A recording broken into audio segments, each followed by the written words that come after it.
হয় এইকেইটা যোৱা জুনৰ 14 তাৰিখে ল'ৰা ছোৱালী হালে আমাৰ হাতত দি থৈ গৈছিলে আমি 14 তাৰিখে তেওঁলোকৰ হাতৰ পৰা আমি ৰিচিভ কৰিছোঁ ৰিচিভ কৰি আমাৰ ইয়াতে একেবাৰে সৰু হৈ আছিলে মানে তেওঁলোক জন্ম হোৱা 20 দিনমান হৈছিল নেকি তেনেকৈ খাবলৈ ববলৈ পোৱা নাছিল আৰু মাক নাছিল তেওঁলোকৰ মাকক হয়তো কোনোবাই ধৰিছে বা মাৰিছে তো আমি প্ৰথমে ইয়াতে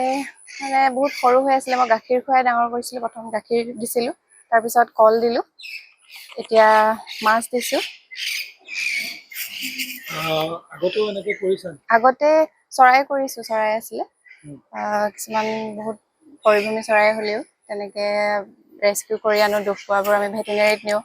ভেটেনেৰীলৈ লৈ যাওঁ তাত যিবিলাক ট্ৰিটমেণ্টৰ দৰৱ দিয়ে সেইবিলাক আমি সিহঁতক খুৱাওঁ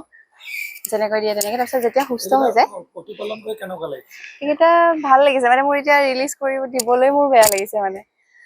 এৰি দিবলৈ বেয়া লাগিছে ইহঁতে মই যদি মাতি দিওঁ আৰু মোৰ লগতে আমাৰ মিলিদা আছে বাবলু দা বাইলুং দা তেওঁলোকেও লাগি থাকে এইবিলাকত তো তেনেকৈ আৰু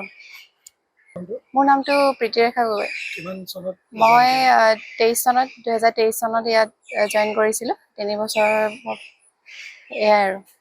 মই বনৰক্ষী ফৰেষ্ট গাৰ্ড যিকোনো খবৰৰ বাবে যোগাযোগ কৰক আমাৰ এই নম্বৰত 9181 307 221